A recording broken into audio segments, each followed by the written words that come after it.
नरेंद्र मोदी जी ने 2014 में कहा था भारत को राम राज्य बनाएंगे। उस बात से अंधभक्त ऐसे खुश हुए थे। मैं उदाहरण के माध्यम से समझाना चाहूँगा। एक बार मोदी जी के सामने चैलेंज रखा गया कि वो 100 गधों के बीच में एक घोड़ा नहीं ढूंढ सकते। मोदी जी चैलेंज को एक्सेप्ट करते हुए गधों के बीच में जाके बोले, अच्छे दिन आएंगे। इतना बोलते ही सारे के सारे गधे नाचने लगे और झट से घोड़े की पहचान कर ली।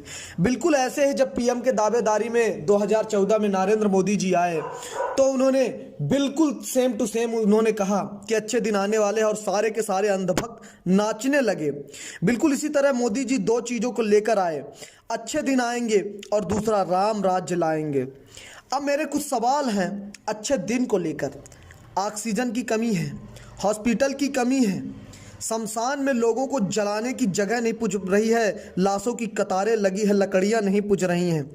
2 साल कोरोना हो गया, कोरोना आया भारत में 2 साल हो गया और कोविड हॉस्पिटल नहीं बन पाया, ऑक्सीजन प्लांट नहीं लग पाया है। लोग त्राहिमाम कर रहे हैं। क्या यही अच्छे दिन हैं? 2 करोड़ नौकरियों का वादा करके उस वादा पे खरे न उतरना, क्या यही अच्छे दिन हैं? सरकार से सवाल नहीं कर सकते हैं आपका, ये अच्छे दिन हैं?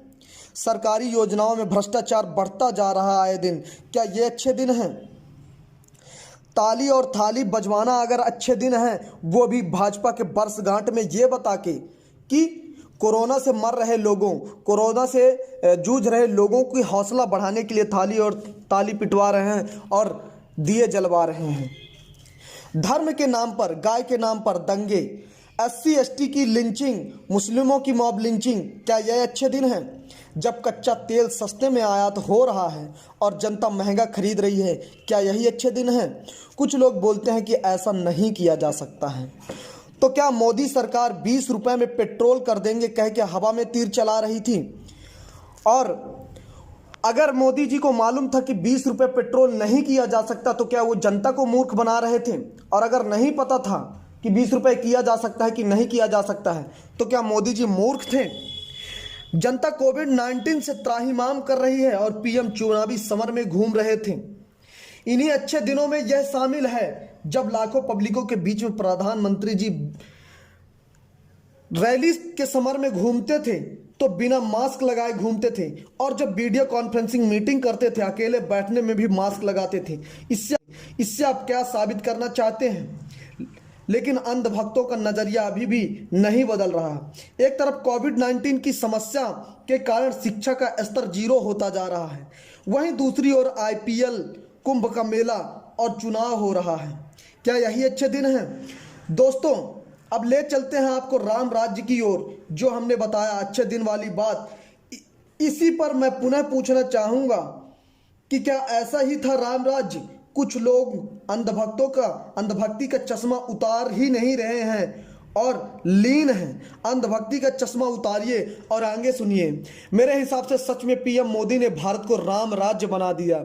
इस बात का अंदाजा हम लगा सकते हैं कि जब आज के समय में बाबा साहब डॉक्टर अंबेडकर का संविधान, जिसमें समता, स्वतंत्रता, बंधुता है, वो लागू होने के बाद भी छुआछूत, मॉब लिंचिंग, जातिवादिता है। तो सोचिए, राम राज्य में तो मनुस्मृति लागू थी, तब बिल्कुल मोदी जी की तरह राज्य चलता रहा होगा। छुआछूत, भेदभाव, जातिवादिता, एक विशेष वर्ग ही पवित्र होता था, शिक्षा की प्राप्ति कर सकता था, अस्त्र शस्त्र चला सकता था, व्यापार कर सकता था। बाकी SC ST OBC के लोग केवल सेवा के लिए बने थे। उस समय में शूद्र वर्ग को बिल्कुल मोदी राज्य की तरह ही तकलीफ रही होगी और तकलीफ सहनी पड़ती रही होगी। भारत देश की स्त्रियां गुलामों की गुलाम पैरों की जूती, सती प्रथा, देवदासी प्रथा जैसी प्रथाओं में बंधी हुई थी। आज के समय में प्रथा तो नहीं है, लेकिन जिस तरह होलिका का बलात्कार किया गया और रात में ही जला दिया गया, उसी तरह मनीषा की चिता जली बलात्कार करके साथियों, और अब पूरे भारतवासियों की चिता जल रही है। पिछले साल लोग दिए जलाए, इस साल लाश जला रहे हैं। पिछले साल थाली पीटे, इस साल छाती पीट रहे हैं।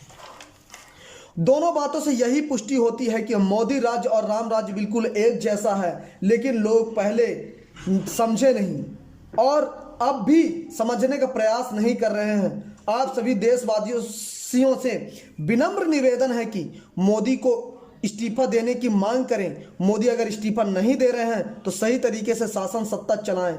56 इंच का सीना केवल अंधभक्तों के लिए काफी होगा। हम भारतवासियों के लिए समता, स्वतंत्रता, बंधुता, न्याय और बेहतर शिक्षा, रोजगार, स्वास्थ्य की व्यवस्था चाहिए। इसी में हमारा कल्याण है और जन का कल्याण है। अगर हमारी बात से आप सहमत हैं तो इस वीडियो को आगे तक शेयर करें। अगर सहमत नहीं है तो कोई बात नहीं, आप अंधभक्ति का चश्मा लगा के उसी में मगन रहिए। जय भीम, नवोदय, जय मूल निवासी, जय बहुजन समाज।